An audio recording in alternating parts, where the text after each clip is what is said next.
I now turn to Mr. Charles Badenoch, the Vice President for Global Advocacy, and Justice for Children of World Vision International. Mr. Badenoch.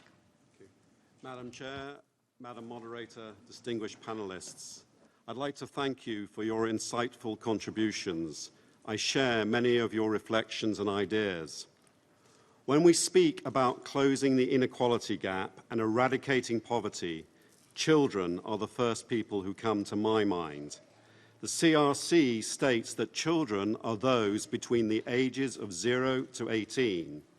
Youth do not equal children, but children and youth together today represent over 50% of our global population and will represent a significantly higher percentage of those who will be hugely affected by the post-2015 development agenda.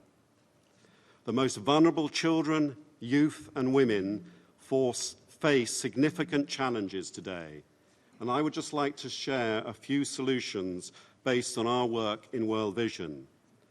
Firstly, we cannot address inequality and eradicate poverty if we do not find the invisible and unreached. A London professor, Roy Carhill, has made an educated guess and put the number of those invisible and unreached at between 250 and 500 million.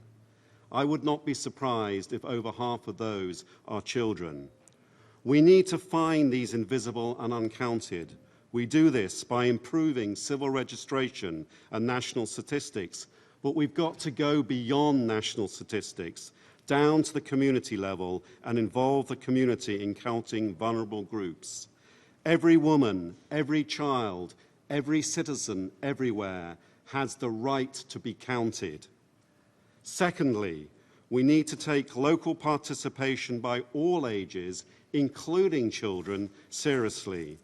We will not address the needs of the hardest to reach unless we attend to the realities of their daily experience, not what's happening in New York, what's happening in their communities. I'm very encouraged by the efforts of Ambassador Ash to ensure children's voices are brought to this fora, but much more needs to be done by all of us. We need to recognize that children and youth are faced with deep-held assumptions that discourage their participation in the policy debates that we are having and assume that they are just beneficiaries of development. Children in particular rarely have adequate spaces where they can contribute because the existing spaces are very adult-centric.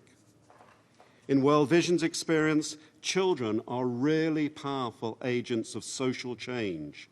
Recently, a young people's advocacy group in Senegal was successful in securing development of bylaws in their community that will prohibit and punish child marriage. None of those young people, none of those children are here today.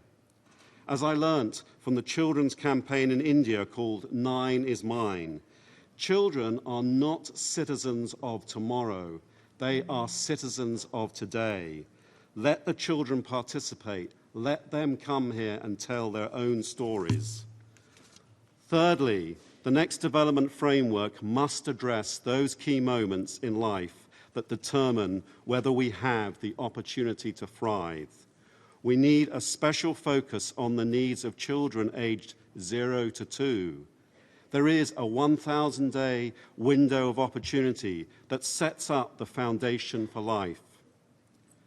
I am driven every day by the picture of a brain scan comparing two children aged around 2, a healthy child and a malnourished child. The latter brain scan clearly shows a hole in the brain which will never be filled, a child who will never reach their potential in life. And finally, we urgently need a goal on ending violence against children. This needs to be a universal agenda that is missing from the MDGs and is still being neglected today. I wish to emphasize the urgency to address violence against girls, but don't leave the boys out of this equation. Boys, too, are partners in solutions to discriminatory practices, and they themselves experience specific forms of violence and neglect. So in conclusion, please do not assume that children are included when we speak about adolescence and youth. Doing so will be a major setback for children who have been at the centre in the Millennium Declaration and in the Rio+20 outcome document. Let us all recapture the spirit of the world fit for children and put into plan that action. And let's be accountable to the fact we have unfinished business for children. The General Assembly must not make the historic mistake of adding more numbers to the uncounted and invisible children. We are all accountable. We will all be held accountable by the children. Thank you.